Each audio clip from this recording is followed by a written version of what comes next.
আবু জাহেলের সন্তান যখন আমরা নাম নিই তখন কিন্তু আবু জাহেলের সন্তান হিসেবে নাম নিই না, আমরা হজরতে আকরামা বলি, রাদিয়াল্লাহু তাআলা বলি।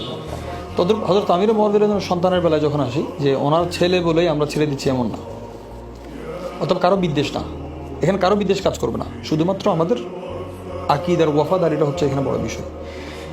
ইয়াজিদকে যিনি এক সেকেন্ড সহ্য করেন নাই, ইমাম আলী মুকাম হুসাইন রাদিয়াল্লাহু তাআলা, আব্দুল্লাহ বিন জুবাইর রাদিয়াল্লাহু তাআলা, আব্দুল্লাহ বিন আব্বাস রাদিয়াল্লাহু তাআলা, আব্দুল্লাহ বিন ওমর রাদিয়াল্লাহু তাআলা, ওনারা এই 20 বছর কীভাবে হজরত মুআবিয়া রাদিয়াল্লাহু আনহু সহ্য করেছে।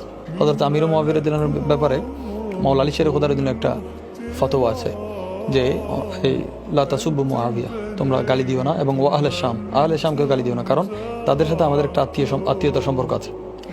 সেলা রাহিমের যে একটা সম্পর্ক, আমরা মাওলা আলীর নাম নিই কিন্তু ওনার আদর্শে আমরা নাই। আমাদের সমাজে যে ওনারা গালি দিয়েছেন আমরা কেন দিব না? আমরা এই জন্যই দিব না, আমরা মাওলা আলী শের খোদার অনুসারী, এই জন্যই আমাদের মুখ উনি বন্ধ করেছেন, আমাদের কলম উনি বন্ধ করেছেন, এবং আমাদের শব্দের দায়েরাটা, এই হুদুদ, এই সীমানাটা উনি নির্ধারণ করেছেন। সুতরাং আমাদের এখানে সতর্কতা বড় জরুরি।